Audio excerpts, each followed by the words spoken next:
श्रावण सोमवारी ऐकायची शिवामुठाची कहाणी. एका परमेश्वरा, शिवामुठा तुझी कहाणी. एक आटपाट नगर होतं. तिथे एक गरीब ब्राह्मण आणि त्याची बायको राहत होती.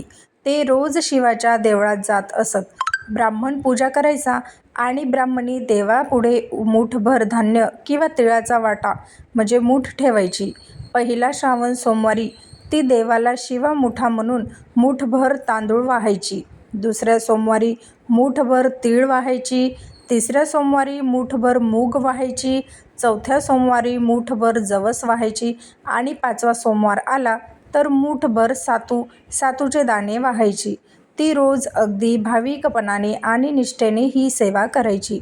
पूजा झाल्यावर ती देवाला प्रार्थना करायची, हे महादेवा, शिवामुठा, माझा भाव आणि माझी ही तुच्छ भेट स्वीकार कर. माझ्या घरातील दारिद्र्य दूर कर. तिची ही अविरत भक्ती आणि निष्ठा पाहून भगवान शिव आणि पार्वती माता तिच्यावर प्रसन्न झाले. एका श्रावण सोमवारी देवाने तिच्या स्वप्नात येऊन तिला दृष्टांत दिला आणि तिच्या भक्तीचे फळ म्हणून तिच्या घरातील सर्व दारिद्र्य नष्ट केले. तिच्या घरी धन, धान्य, समृद्धी आणि सुख शांती आली. जसा शिवामुठा त्या गरीब ब्राह्मणीला पावला तसा तो तुम्हा आम्हा सर्वांना पावो. ही 60 कहाणी पाचा उत्तराची. सफळ संपूर्ण. शिवमुठ वाहण्याचा नियम. श्रावण सोमवारानुसार शिवमुठ वाहण्याचा नियम. पहिला सोमवार.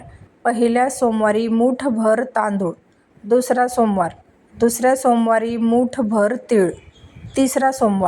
तिसऱ्या सोमवारी मूठभर मूग.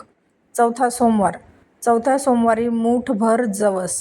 पाचवा सोमवार असल्यास मूठभर सातूचे दाणे वाहायचे आहेत. माहिती आवडली असेल तर नक्की लाईक करा. श्री स्वामी समर्थ.